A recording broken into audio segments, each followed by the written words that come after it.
What would you do if the word family suddenly meant army? One morning, soldiers knock on your door, not to take your land but your loved ones. Your father becomes a weapon, your mother a medic, your brother a shield. There's no choice, no mercy, only orders. You don't fight for your country anymore. You fight to keep your family alive, even if it means watching them fall, one by one. This is what happens when families are drafted into war. The morning began like any other, quiet and ordinary, until the sound of a single knock shattered everything. It wasn't a neighbor, not the postman, not anyone familiar. It was the sound of authority, heavy, deliberate, final. When the door opened, the light from outside seemed to carry a different weight, a coldness that settled into every corner of the home. In the soldier's gloved hand was a folded piece of paper. The ink on it was still fresh, the seal still warm, and yet the moment it was handed over, it felt ancient, like something written by fate long before that day. The draft notice didn't just summon men to war. It ripped families apart before the first shot was ever fired. The air changed. Food. The room that once echoed with laughter and the smell of breakfast turned still, the silence thick enough to feel. The father's hands trembled as he read the words, his lips moving but no sound coming out. The mother's eyes darted from his face to the paper, searching for a way out. A misunderstanding, some hint that this was all a cruel mistake. But there was none. The government had decided. Every able-bodied person was required to serve, and for the first time in generations that included the entire household. Sons barely grown, mothers who had never touched a weapon, fathers who thought their fighting days were long behind them. All were now soldiers in a war they didn't choose. Neighbors gathered outside, each holding the same piece of paper, the same mark of doom. Children peeked from behind their parents' legs, too young to understand, but old enough to feel the dread that hung in the air. The street that once carried the sounds of markets and gossip now echoed with cries and disbelief. Some shouted in anger, others in sorrow, but most just stood there in stunned silence. It was as if the world had paused to watch humanity fracture under the weight of obedience. Inside one home, a father folded his uniform from years past. Its colors faded, its smell of oil and dust still strong. He had kept it as a relic of survival, a reminder of the wars he once endured, now that memory had become prophecy. His wife stood behind him, her hands clinging to a photograph, the family together, smiling under a sun that felt impossibly distant now. The sons, both barely men, sat in silence, their faces pale, their eyes wide. They didn't speak because there was nothing left to say. Words had no power against a command sealed with the emblem of the Empire. The first night was the hardest. The house became a prison of thoughts. Every creak, every gust of wind sounded like the coming of soldiers, the approach of inevitability. The father tried to remain calm, tried to be strong for the family, but even he couldn't mask the fear that crept into his bones. He had seen war before. He knew what it took, what it stole, and what it never returned. He looked at his sons and saw not soldiers, but children still searching for who they were.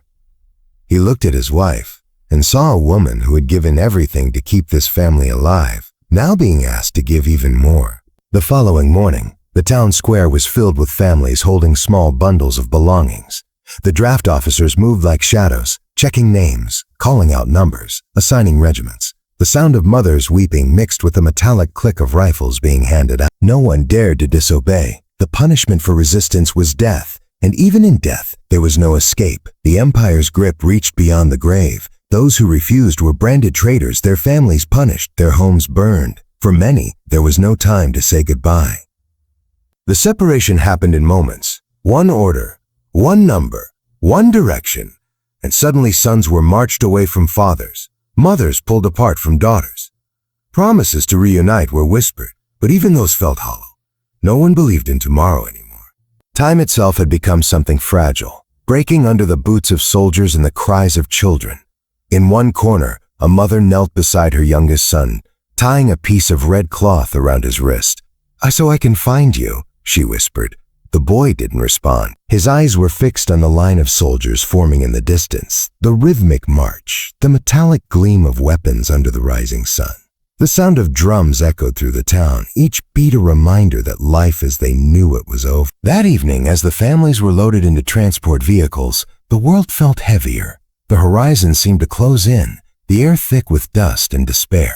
The rumble of engines drowned out the last goodbyes. Some clung to each other until soldiers pried them apart. Others stared ahead, numb, their souls already broken. The Empire's flag waved above them, not a symbol of unity or pride, but of control. As the vehicles began to move, the landscape blurred into shades of brown and gray. The once familiar roads became paths to nowhere. Villages and towns passed by like ghosts of a world that no longer existed.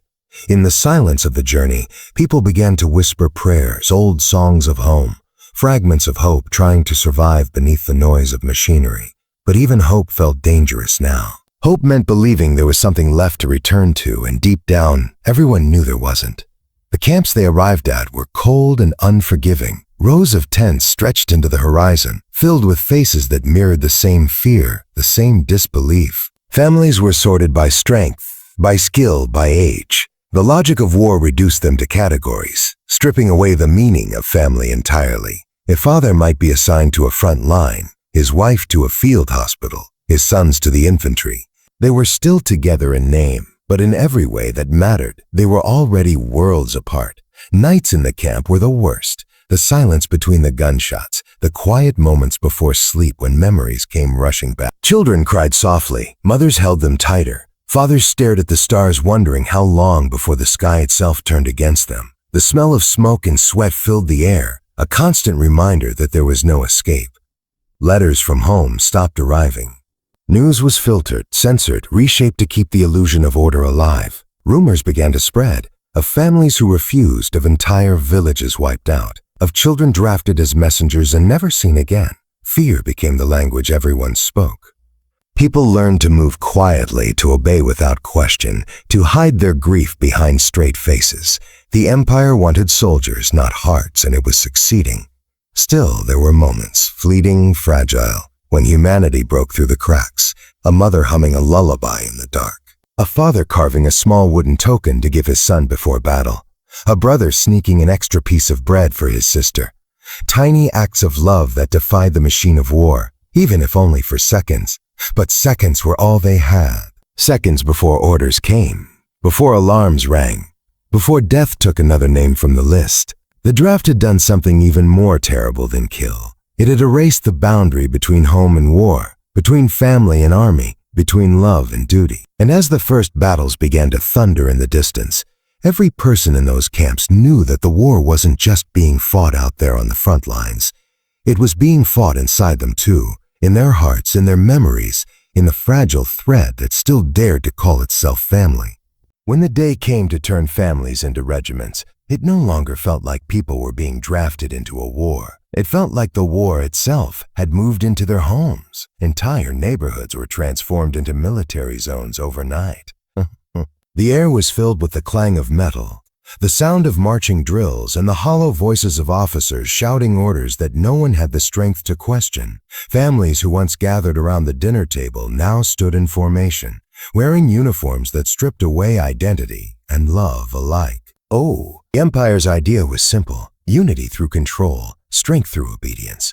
But what it created instead was a twisted reflection of family, a machine made of blood, fear, and survival. Father was given the rank of sergeant, not because he was strong, but because he was old enough to command.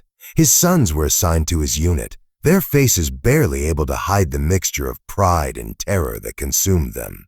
Mother, once the heart of the household, was sent to the field medic corps, where she learned to clean wounds that never truly healed. The kitchen she once ruled became a tent filled with blood and the smell of burnt flesh. Her hands, once gentle, trembled as they held surgical tools instead of spoons. She didn't have time to think about the difference.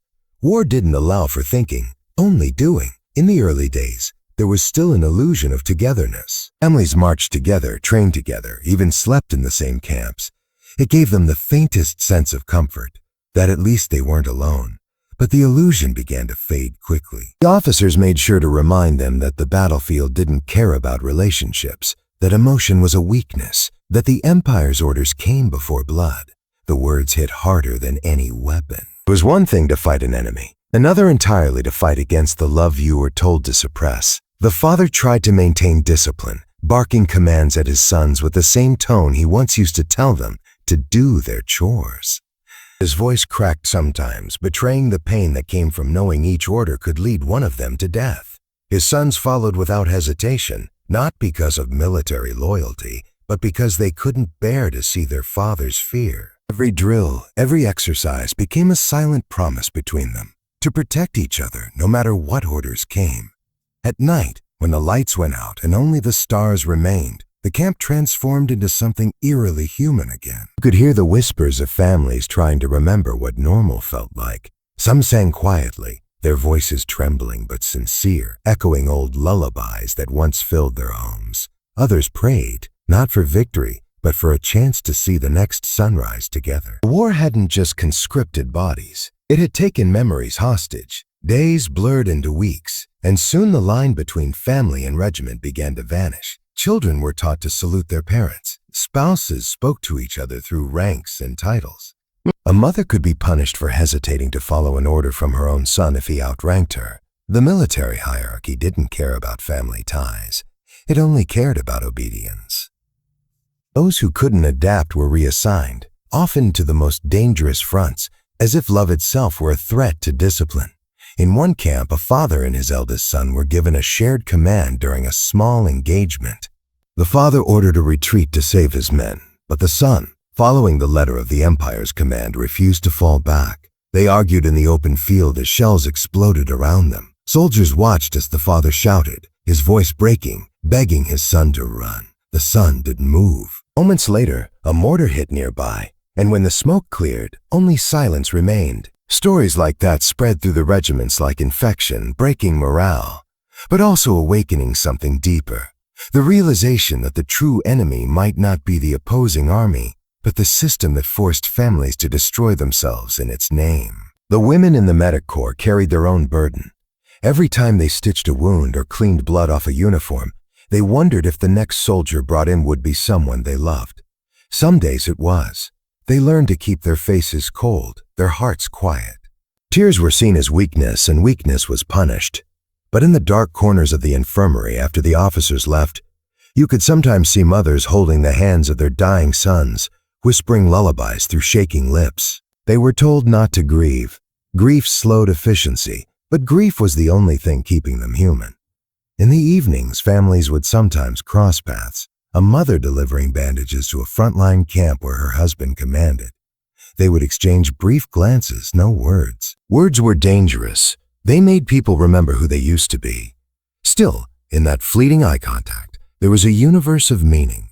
Love, pain, and the silent understanding that they were fighting a war that had already taken everything from them. Children who had once played with wooden toys now carried real rifles. The laughter that once filled homes was replaced with the mechanical rhythm of gunfire and drills. Even the youngest learned quickly that hesitation meant death. The Empire praised them as examples of patriotism, displaying their faces on banners as symbols of loyalty. But behind those eyes were stories of fear and exhaustion too deep for their age.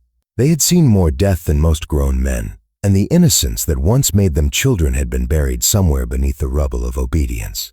The longer the war dragged on, the more distorted the concept of family became. Families weren't built on love anymore. They were built on survival. Brothers fought side by side, not because they believed in the cause, but because it was the only way to make sure one of them lived. Fathers risked execution to hide their injured sons from being declared deserters. Mothers traded their medical rations to bribe officers for a few extra minutes to visit their families. Every act of love became rebellion. Every moment of care a secret.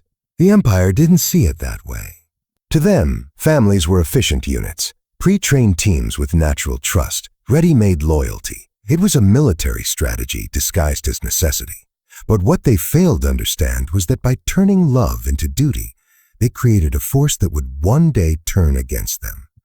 When you train people to fight for their families, you also teach them who is really worth dying for and who isn't. In some regiments, quiet defiance began to spread. Fathers intentionally misreported positions to save their children's platoons. Mothers smuggled medical supplies to villages marked for destruction. Families began to act as one again, not as soldiers, but as protectors. They didn't talk about rebellion. It was too dangerous, but their silence was louder than any speech. It was in the way they moved, the way they looked at each other across the chaos, the way they refused to let the Empire erase what made them human. But those moments were fleeting.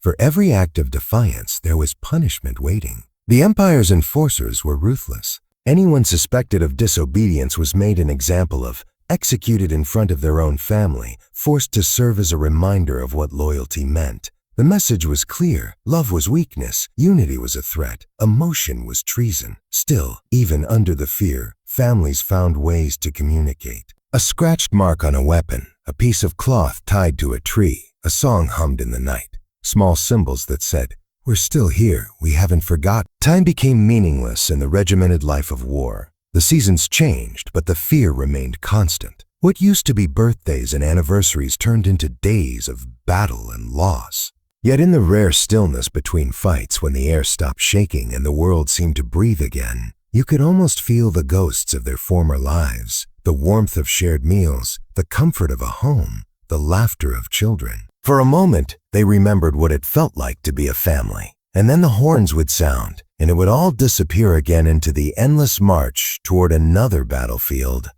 The bonds that once held families together began to twist under the weight of fear, hunger, and death. What once felt unbreakable, the quiet trust between father and son, the soft comfort of a mother's touch, the laughter shared between siblings, now felt fragile, stretched thin by the constant grind of survival. The battlefield didn't just test soldiers, it tested love, patience, and faith in one another. When food became scarce and safety was a memory, even the strongest hearts began to crack. The war had no front line anymore. It had moved into the spaces between people, turning every relationship into a test of endurance. Each morning began with the same ritual, the blaring horns, the roll call, the taste of stale rations. Hunger gnawed at them before the day even began. Rations were measured so precisely that a single crumb became a treasure. A shared bite of bread, a silent act of sacrifice. Mothers gave up their portions for their children.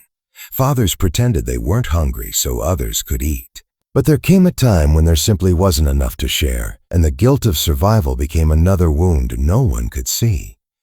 Fear was constant, an invisible fog that clung to everything. It wasn't just the fear of death. It was the fear of losing one another, the fear of forgetting what love felt like. Each time someone went on patrol, no one knew if they'd return. Families learned not to ask questions, not to hope too loudly. Hope was fragile. It broke too easily.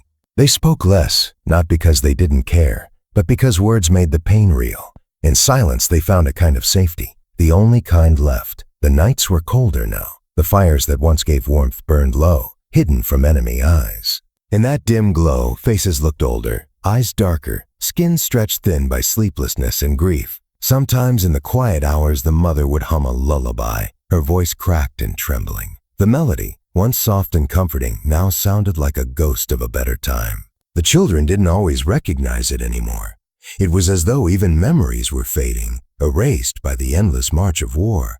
On the front lines, bonds were tested in ways no one could have imagined. A brother forced to leave another behind because orders demanded it. A father watching his son risk everything to save a stranger. Moments like these left scars deeper than bullets. You could see it in their eyes, the quiet guilt of choices no human should ever have to make. Some began to avoid eye contact altogether, unable to face the reflection of what they had become. In the medical tents, the mothers and daughters worked without rest. The screams of the wounded never stopped. The stench of blood, rot, and disinfectant filled the air until it became normal. Each bandage wrapped around a wound felt like a prayer whispered to no god in particular. They saved who they could, and when they couldn't, they just held hands until the light left the eyes.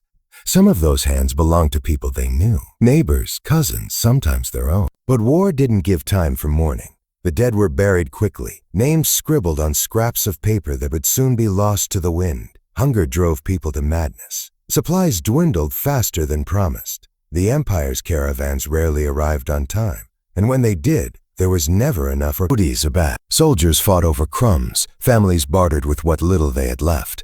The strong learned to take from the weak, and in the middle of it all, love became something dangerous, something that could get you killed if it made you hesitate, if it made you disobey. A father couldn't protect his child if it meant disobeying a superior. A mother couldn't hide extra food without risking punishment. Survival demanded sacrifice, and the war demanded everything else. There were moments, though, small flickers in the darkness, when that love refused to die.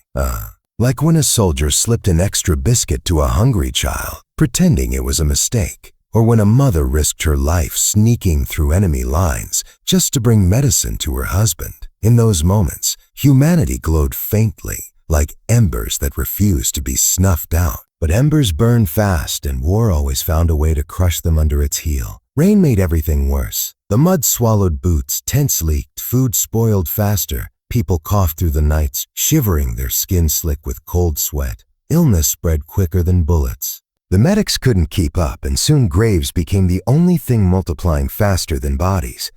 Families tried to stay close, huddled together for warmth and comfort, but disease didn't care about closeness.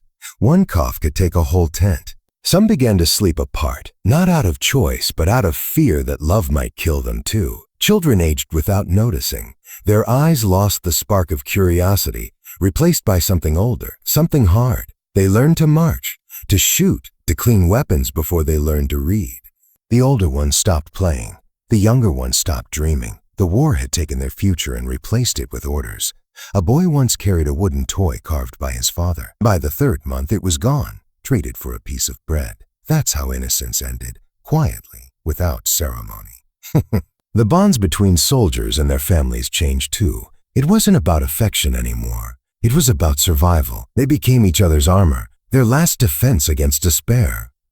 A brother would throw himself in front of a bullet, not because of training, but because that bond still pulsed somewhere deep under the layers of numbness. When someone fell, the others didn't have time to grieve, but grief lived on inside them anyway, poisoning every heartbeat with guilt and memory. Who was this Opie cat? The sound of battle was constant, a dull thunder that shook the ground and made even silence feel dangerous. Sleep was rare, and when it came, it was filled with dreams that weren't dreams at all, just echoes of the day before.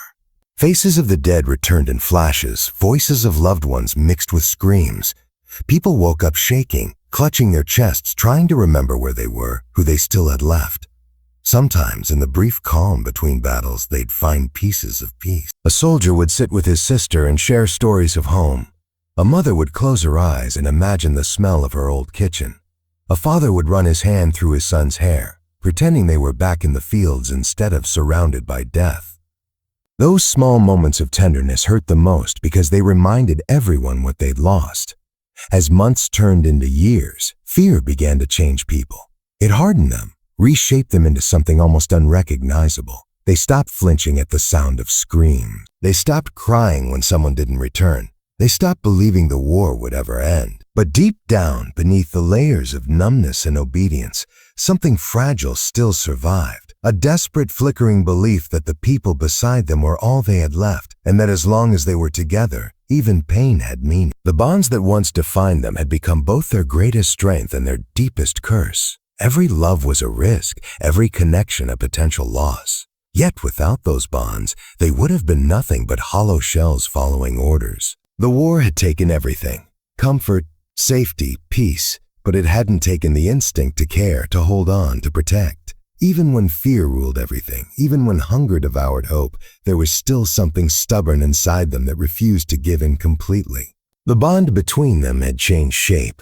but it was still there, fragile and bleeding, the last human thing left in a world that had forgotten what humanity meant. The silence before battle was always the loudest.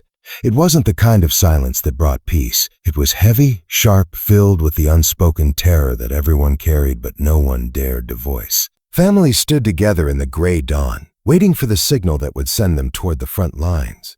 The air smelled of oil, gunpowder, and wet earth. The father stood beside his sons, armor dull under the dim light, his hands trembling even as he tried to look composed. The mother, dressed in the worn uniform of a medic, tightened the straps on her bag, her eyes red from nights without sleep. They didn't speak, not because there was nothing to say, but because there was too much. Every word would have cracked them open, and they couldn't afford to fall apart. Not now, not here. When the horns finally sounded, the stillness shattered.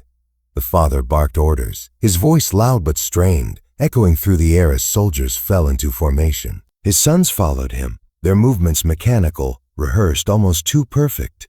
They had learned that hesitation was death, that emotion was a weakness punished more harshly than failure. Yet beneath the surface of discipline, there was still something human.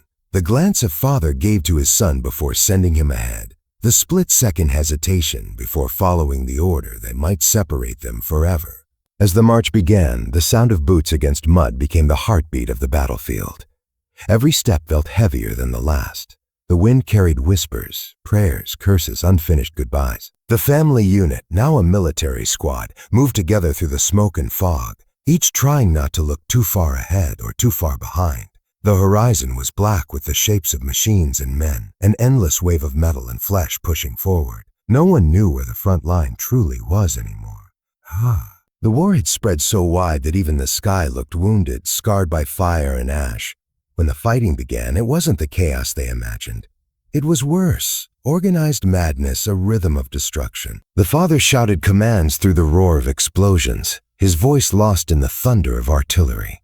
His sons obeyed instantly, diving into trenches, returning fire, running messages through open fields where death fell from the sky. The mother worked behind them, patching wounds, dragging the wounded from the mud, her hands stained with blood that no amount of washing could remove. Every cry she heard sounded like her children. Every shadow on the ground looked like her husband. She had to keep reminding herself they were still alive, that for now they were still together. The longer the battle went on, the harder it became to remember why they were fighting. Orders blurred together, names disappeared, and all that remained was survival. Families began to turn inward, forming small circles of protection within the chaos. Soldiers from other units envied them, envied that unspoken understanding, that silent coordination that only blood could create. But that closeness came with pain. It meant feeling every loss more deeply, every injury like it was their own. It meant carrying guilt that no one else could understand. The first time one of the sons was wounded, the world seemed to stop. The father froze in the middle of the field, his body torn between the instinct to run to his child and the duty to command his men. The hesitation cost lives. Orders fell apart, soldiers panicked, and the line nearly broke. When the battle ended, he sat beside his son's stretcher, silent, staring at the blood-soaked bandages. The mother's hands worked quickly, her breath shaking, tears sliding down her face as she tried to stop the bleeding. No one spoke. The war had rules, and one of them was cruelly simple. Emotions were luxuries they couldn't afford. Rumors began to spread among the ranks. Stories of families disobeying orders to save one another, of officers punishing parents who tried to protect their children. Loyalty to blood was starting to clash with loyalty to the Empire, and every soldier could feel the tension building. The officers noticed it too. They began separating families into different regiments, hoping to break the emotional bonds that threatened command. But distance didn't weaken those ties, it made them stronger. Letters began to circulate secretly between units, short notes written in the dark, hidden inside boots or under bandages. Still alive. Don't worry. I saw the sunrise. Words like that meant everything. They were proof that love still existed, even in a place built entirely on destruction. On the battlefield, you could sometimes tell when two people were family. It was in the way they moved, how one would instinctively shield the other, how they fought as though their lives were connected by an invisible thread. They didn't have to speak or signal. Their understanding was wordless, instinctive. But that connection came at a cost. The Empire viewed it as a weakness, something that could compromise discipline. Officers warned them that family bonds had no place in war. The father learned to keep his care hidden behind cold commands. The mother learned to treat her children like any other soldier when they were brought to her tent. But at night, when the guns fell silent, when only the sound of distant cries lingered in the air, she would sit alone and whisper their names, afraid that if she stopped saying them, they might disappear forever. Hunger and exhaustion made everything worse. The front lines were always short on supplies, and families often went days without proper food or rest. The soldiers joked that the Empire wanted them starving. Hungry soldiers fought harder, but there was no laughter in those jokes, only bitterness. People began to trade what little they had, risking punishment for a piece of bread or a clean bandage. Mothers traded their rations to keep their sons strong. Fathers gave away their coats to keep their families warm. Small sacrifices that no one saw, but that meant everything in a world where mercy no longer existed. The loyalty to family began to grow stronger than the loyalty to command. It wasn't rebellion, not yet, but it was the start of something dangerous. Families began to make their own choices on the field, saving one another instead of following orders. They would feign radio failures, delay charges, misreport casualties. Some officers pretended not to notice. Others punished it severely. The Empire didn't care about love, only obedience. But obedience couldn't erase what the war had awakened in them. The more they were pushed to fight for the Empire, the more they realized who they were really fighting for. In the lulls between battles, families found small moments to hold on to what was left of themselves. A father would teach his son how to fix a rifle properly, not as a soldier teaching another soldier, but as a man passing down wisdom to the last piece of his legacy. A mother would sneak pieces of fabric from discarded uniforms to sew into makeshift blankets, her fingers tracing each stitch like a prayer. They clung to rituals, cleaning weapons together, sharing stories from home, whispering old songs when the night was too long. The Empire could take everything from them, but it couldn't erase the rhythm of love that had carried them through every loss. The longer the war lasted, the more blurred the lines became. Was the father a commander, or just a desperate man trying to protect his family? Was the son a soldier or a boy forced to grow up too quickly? Was the mother a medic or the last heart still beating in a dying army? Those questions lingered in the air, unanswered because war didn't care for clarity. It only demanded sacrifice, and families had already given more than anyone else. Each battle left new scars, some visible, others buried deep. They learned to live with both. They learned to march even when their hearts were breaking, to smile when their hands were shaking, to keep fighting when every instinct told them to run. The silence between them said more than words ever could. Every glance, every touch, every shared breath was an act of rebellion, a refusal to let the Empire turn them into strangers. And even when the next horn sounded, calling them back into the storm, they moved together, not as soldiers of the Empire, but as something far older and far stronger than any command could ever control. What war truly demands is never what it promises. It speaks of honor, duty, and sacrifice, but when the smoke clears and the bodies are counted, those words sound hollow. The reality is far darker. War doesn't just take soldiers, it takes everything that makes them human. It doesn't feed on courage, it feeds on souls. Families drafted into battle learned this truth too late, when the noble banners of the Empire began to rot under the rain and the smell of decay became more familiar than the sound of laughter. The battlefield had no glory, only the echo of commands shouted into the wind, and the silence that followed when no one answered. At first they believed they were fighting for something. Survival, freedom, protection. But soon they realized that the war had no face, no reason. It consumed without purpose, grinding down everything in its path. The father who once stood tall with pride now walked with eyes that no longer looked forward. His voice, once firm, had become hollow from giving orders that killed strangers and sometimes friends. He had thought himself strong enough to endure anything, but there are some weights that even strength cannot bear. The weight of guilt, of memory, of seeing his sons turn into shadows of the men they could have been. The mother, too, had learned the truth of war. She no longer trembled at the sight of blood, not because she had grown stronger, but because she had grown numb. Each day she worked among the wounded, her hands soaked in red, her mind drifting between the past and the present. She stopped asking names. It was easier that way. Every face reminded her of someone she loved, and the fewer names she knew, the fewer she would have to remember when night came and the screams returned in her dreams. The war didn't just demand labor from her. It demanded her empathy, her softness, her ability to feel. It stripped her of the very things that made her human and called it duty. The sons no longer spoke of home. They had forgotten what it looked like, forgotten the color of the walls, the smell of their mother's cooking, the sound of rain on the roof. They spoke in short sentences now, made of commands and acknowledgments, their language reduced to survival. They moved like machines, eyes scanning the horizon for threats, fingers always near triggers. In quiet moments, when they thought no one was watching, they would stare at the sky, trying to remember what clouds looked like before the smoke. They didn't find beauty in anything anymore. The stars were not a comfort. They were a reminder that the universe continued indifferent as everything they loved turned to ash. War demanded silence. It punished emotion. Those who broke down were labeled weak, and weakness had no place on the front, but suppression had its own cost. The pressure built up in hearts and minds until it spilled over in strange ways. Sudden bursts of rage, empty laughter, eyes that looked alive but saw nothing. People started to forget how to cry. Tears became a luxury, something for a different life, a different version of themselves that no longer existed. When the pain became unbearable, they found ways to numb it, through stories, through rituals, through small, almost meaningless acts of rebellion. A soldier would keep a piece of ribbon tied to his weapon. A mother would whisper her child's name before every surgery. These were the last pieces of themselves that the war hadn't yet claimed. The Empire continued to demand more. New orders came every day. Push forward, reclaim ground, hold positions. The goals changed constantly, but the suffering stayed the same. The commanders spoke of victory, but even the soldiers stopped believing in it.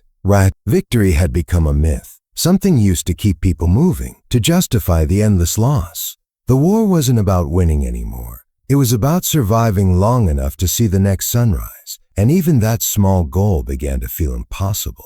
The true cruelty of war wasn't in the fighting itself, it was in what came after.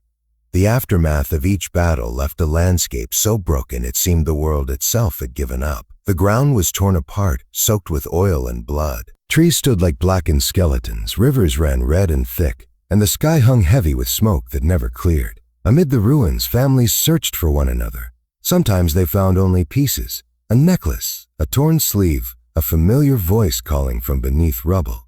The reunion was never joyful. It was relief mixed with guilt.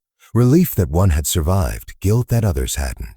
The war demanded choices no human should ever make.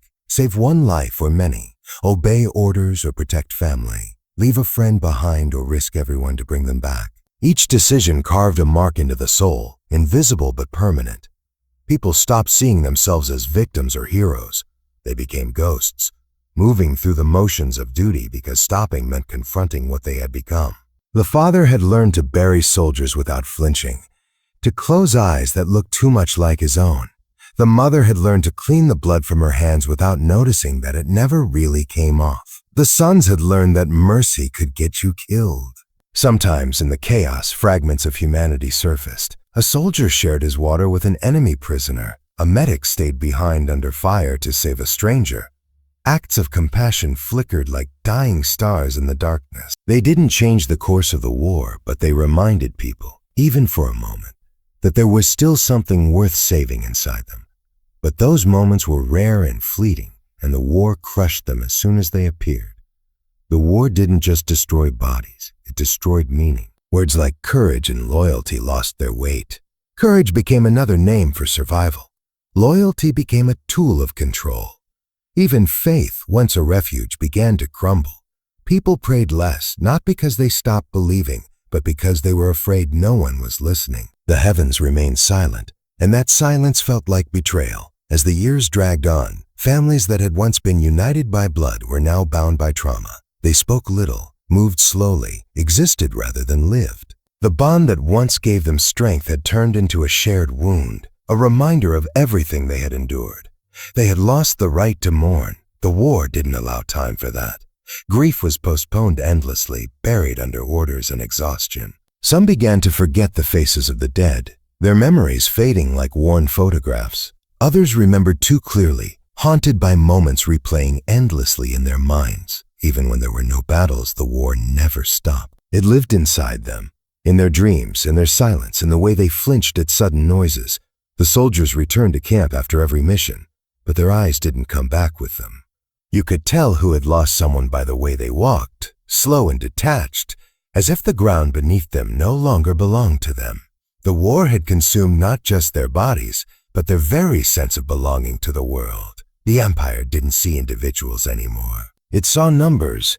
Soldiers deployed, casualties reported, supplies consumed. It measured everything except the cost that couldn't be counted. Families were no longer names. They were statistics in reports written by men far from the front. The people fighting the war were invisible to the ones commanding it. The father's grief, the mother's exhaustion, the son's hollow eyes, none of it mattered. The machine of war kept turning, and it demanded more souls to keep running. The most terrible thing about the war was how ordinary it began to feel. The sound of distant artillery became background noise. The sight of corpses stopped shocking anyone. People adapted to horror as if it were weather, something to endure, not to question. And in that numbness, the last fragments of their humanity slipped away unnoticed. They had once believed that war demanded bravery, sacrifice, and strength. But as time passed, they understood the truth. War demanded everything, even the parts of you that had nothing to do with fighting. It took the laughter of children, the softness of mothers, the pride of fathers. It took memories, faith, and hope. It left behind hollow shells, people who still breathed, still moved, but carried emptiness where their souls used to be.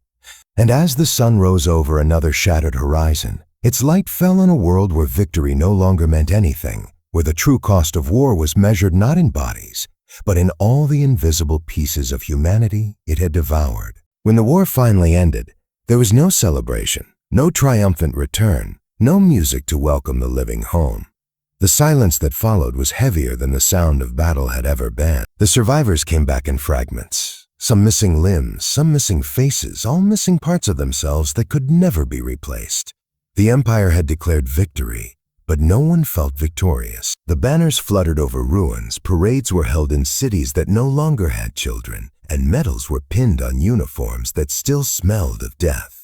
Families who had fought side by side now stood as strangers, bound by memories too painful to speak of. The war was over, but its shadow clung to them, whispering that peace was just another illusion. The father walked through the door of what used to be his home.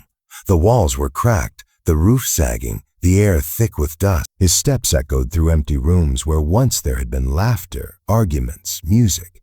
He paused at the table, its surface scarred with years of use, and for a moment he could almost hear the sound of spoons clinking, voices overlapping, his wife's quiet laughter in the background. But when he blinked, it was gone. The house was just a shell much like him. He sat down and realized he didn't know what to do with his hands anymore. For years, they had held weapons, given orders, built defenses. Now they had nothing to hold on to. The mother returned days later, her face thinner, her eyes distant. She moved quietly, as if afraid to disturb something sacred. The first time she saw him, she didn't smile. She simply looked at him for a long time, her gaze tracing the scars on his face, the gray in his hair, the tremor in his fingers. When she finally spoke, her voice was hoarse, as if unused for years. They didn't talk about the war. They didn't ask where the others were. The silence between them said everything. Who had survived, who hadn't, what had been lost. The sons came back one by one or not at all. The youngest arrived first, limping, his uniform torn and faded. He had seen too much for his age, his eyes cold and steady like a man twice his years.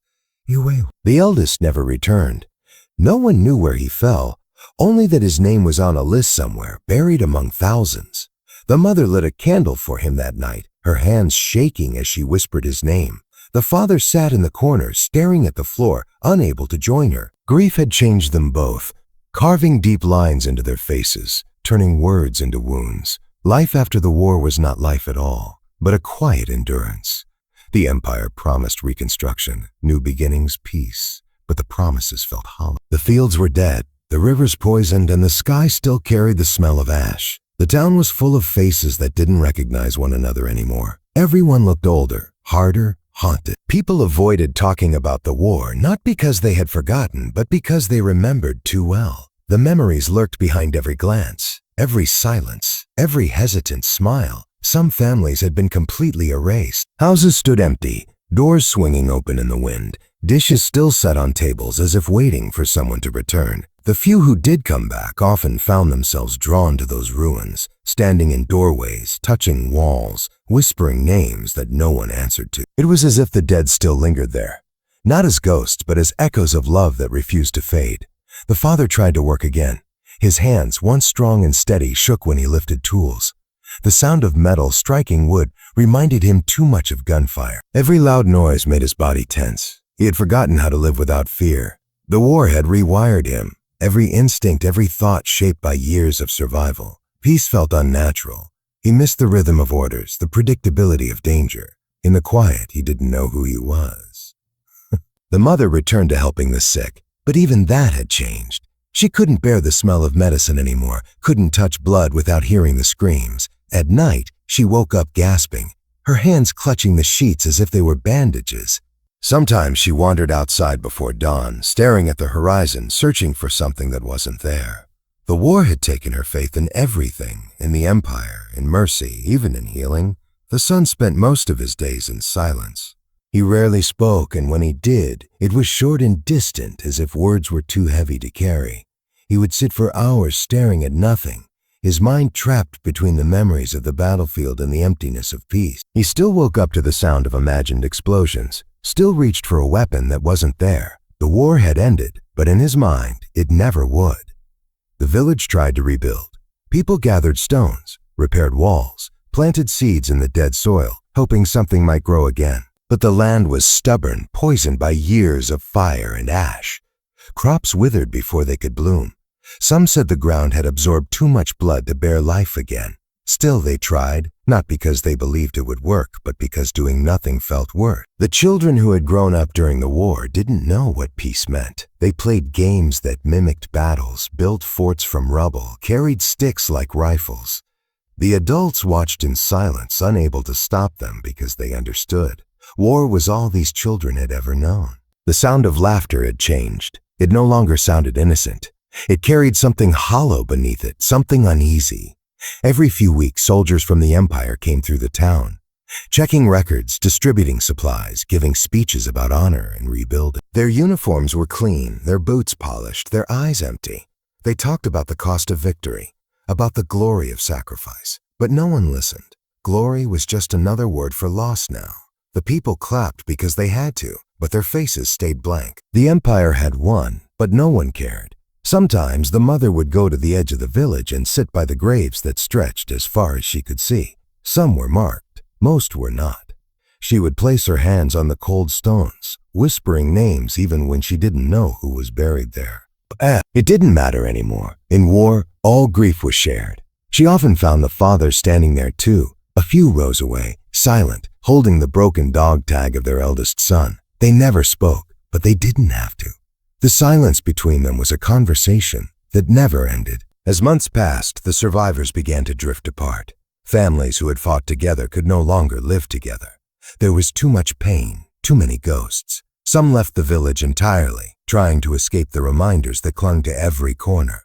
Others stayed, living like shadows among ruins, pretending that rebuilding was the same as healing. The Empire sent officials to record their stories, to document their heroism, but what they wanted wasn't truth. It was propaganda. The survivors told them what they wanted to hear, empty words that meant nothing, because the truth was too cruel to be written down. Every night, when darkness covered the land, the village fell silent. No songs, no laughter, no prayers. Just the whisper of the wind moving through broken windows. The families who remained sat by candlelight, staring into the flames as if searching for something within them. Fire had destroyed everything they loved, but it was also the only thing that made them feel alive now. In the flickering glow, faces looked softer, almost human again, and for a few moments they could pretend that the world hadn't been burned beyond repair. The war had ended, but its presence lingered everywhere, in the cracks of the walls, in the trembling of hands, in the way people looked at each other with quiet sorrow. The Empire had moved on, celebrating its victory with songs and monuments. But the people who fought its battles carried the real monuments inside them, scars that would never fade, memories that would never let them rest. The battlefield had followed them home, invisible but constant, shaping every breath, every heartbeat. The survivors lived in a world rebuilt from ashes, where love felt fragile and hope was something whispered, not spoken aloud. They still cooked meals, repaired roofs, planted seeds, but every act of living felt like defiance, a way to say they hadn't been completely destroyed. Yet deep inside, they all knew the truth that no one dared to speak. When families are drafted into war, even those who return are never truly alive again, because some parts of them are still out there on the fields, buried beneath the soil, waiting for a peace that will never come.